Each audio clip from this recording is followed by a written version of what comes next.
We are here with Warren Simons, the executive editor of the new Valiant relaunch, and Robert Venditti, the writer of the flagship title XO Manowar. Thanks a lot for joining us, gentlemen. Thanks for having me.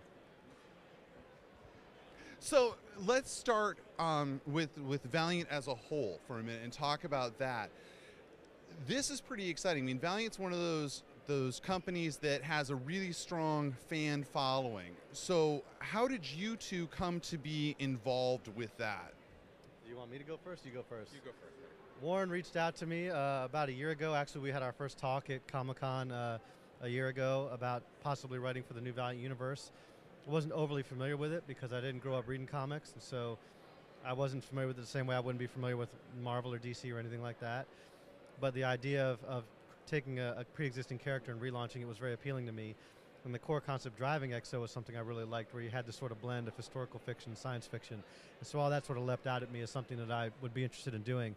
I'd also never done a monthly book before, and so I was interested in doing that. And so all those things kind of were an impetus for me to start reading it and putting my pitch together. And we had a pretty intensive pitch process, which was good because you want editorial and creative, and all those people to really care about the end product. And so the pitch process went on for a few months, and then it went through and it got approved, and then I started writing the book. So. And how about you? How'd you get involved?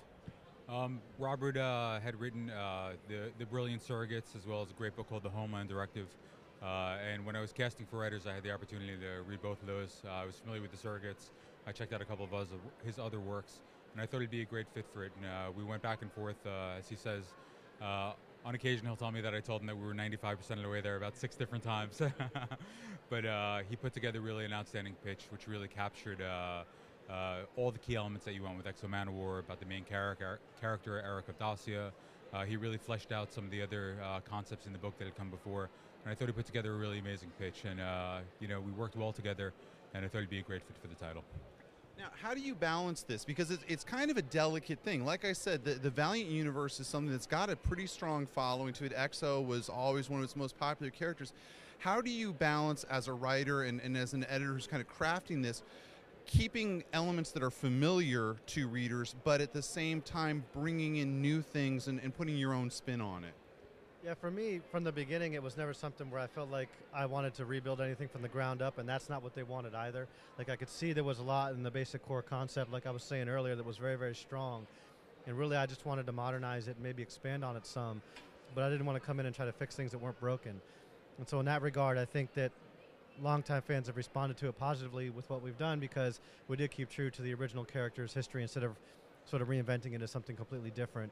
But then again, just sort of updating it for the modern day and bringing some of I guess, my own stylistic things to it, but always staying true to that original foundation. And I think that's how we were able to sort of keep those people engaged from back in the 90s, and then also maybe attract some new readers too, Yeah, we didn't want to do we didn't just want to do an exercise in continuity, and we wanted to update and modernize the characters, but by the same token, we also wanted to tap into some of these incredible core concepts that made the characters so popular once upon a time.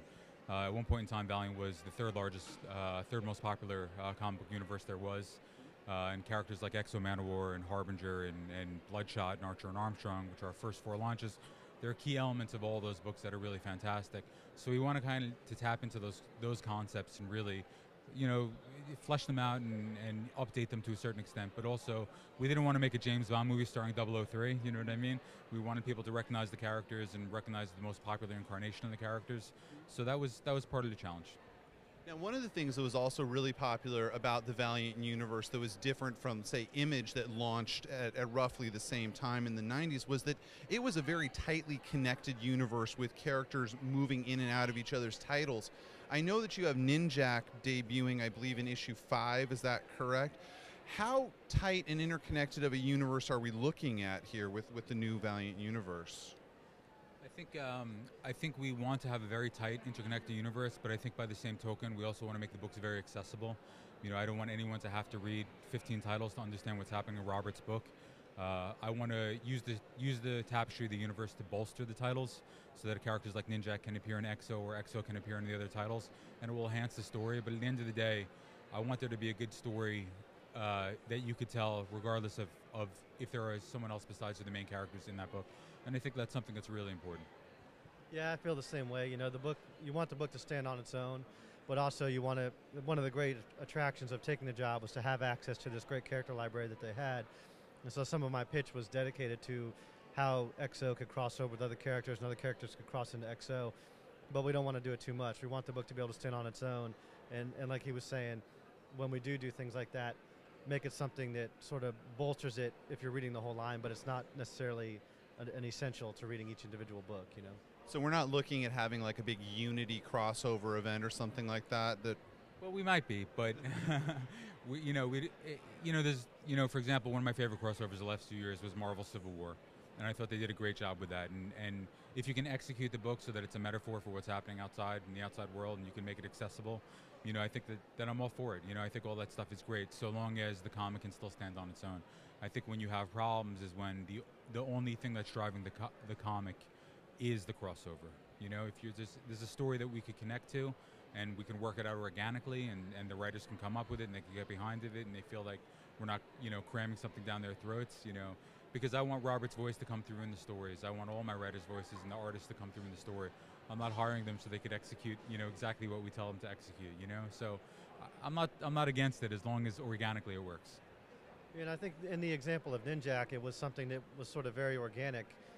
It made sense that if you were in a universe where these two characters existed, they would meet in this circumstance. Like, it would be contrived for them not to meet, right? So that was the way we approached it. Like, this is something that would necessarily happen, as opposed to something that we want to try to fit in and make happen, So I've got to ask a question about, you and your script for the first issue of XO. There was a decision made to not put Aric into the armor in the first issue, which, I don't know, it seemed a little curious. And so I thought, I got you right here. I'd ask the question, why does Aric not appear in the armor in XO #1? From the very first discussions that I had with Warren, again, going back to Comic-Con here last year, we had both talked about opening the series with XO in ancient Rome in his own time, which is a bit of a diversion from what happened in the original XO. Issue 1, he was already in space and all those kinds of things. And we both felt that was important because he's a Visigoth from 408 AD. That's not something that's immediately familiar to people. And so in order to understand him as a character and have a character-driven story, you need to see him in his own setting and to understand how, when he gets the armor, it's why he reacts to it the way he does and all these kinds of things. And so in 22 pages, it would be very hard to start out in ancient Rome and end up in a suit of armor. And so we discussed that from the very beginning. And to Warren's credit, it is risky, Mm-hmm. But to his credit, we looked at the 2 issues, and by the end of issue 2, he's in the armor, and he felt like, the story was constructed in a way to take a chance on it and hope that if we could, we show the armor in issue 1, we show some intrigue with it, so it's not like the armor's completely not there, but he felt like those 2 issues were enough of their own entity to let it stand and to take a shot at it. And I think that, again, he deserves a lot of credit for that, because I don't think that that's something a lot of editors would do. They would say, look, I don't care what you have to do, he's got to be in the armor here, and the story may have suffered for that. So yeah, it's almost like a formula. You expect the character to show up as, and so what was your reasoning behind it? Well, you could open Star Wars with Luke Skywalker standing on the bridge of the Death Star slaughtering stormtroopers, or Neo in the Matrix, but when you tap into who these characters are and you begin to build, he's a farm boy, he's living on Tatooine, he wants to go up to the stars, or he's a guy working in a corporate office right now and he's kind of lost and he's searching for something. The same thing with Aric. One of the things that Robert and I discussed is, what's the psychology of a character who's living in 402 AD, What's it like to get inside this character's head? And the first issue is packed with action. I mean, Carrie Nord was drawing a gigantic 9-page fight scene, and I'm like, Carrie, we're falling a little bit behind on schedule. He's like, I have a double-page spread of thousands of characters fighting each other, So the first issue is, really action-packed, and I felt like if we were able to get that, we could kind of scratch that itch. But by the same token, I felt organically it's a very complex high concept. You have a barbarian, his family gets slaughtered by the Romans, then he gets abducted by aliens, and for that all to happen in 22 or 29 pages is a lot to jam in there. So you talked about having a larger picture, and you are, like I said, the executive editor, so it's kind of your job to look over the Valiant Universe. How far out do you have, XO planned, and how far out do you have the universe as a whole planned? 2019. we're way out there. No, we have a good idea of where we're headed for about, somewhere over the course of a year. Maybe a little bit further after that. And Robert and I have discussed different options. With Ninjak, he came to me with a high concept, and he's like, "What about this?" And I was like, "That's brilliant. We're doing that right now." So there's some stuff where we do have some flexibility, but we're also we're fairly well planned out.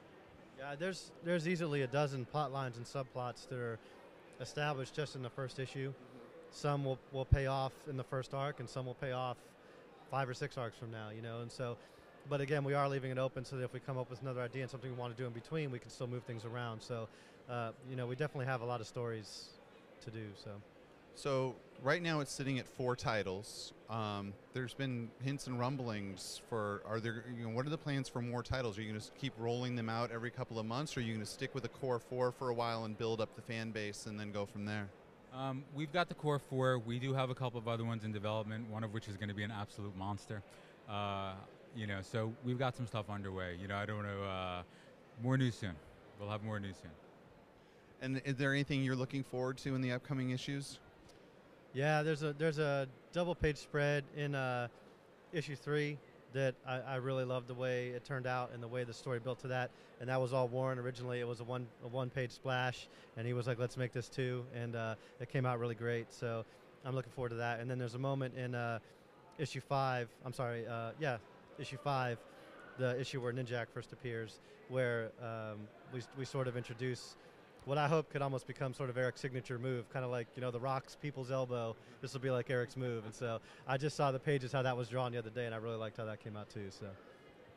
Well, gentlemen, thank you very much for meeting with us. It's really exciting to see the Valiant Universe coming back, and I got to tell you, a huge fan of EXO, and I'm looking forward to where it goes. So thank you very much, and have a great show. Thanks, man. Thanks, buddy. I appreciate it.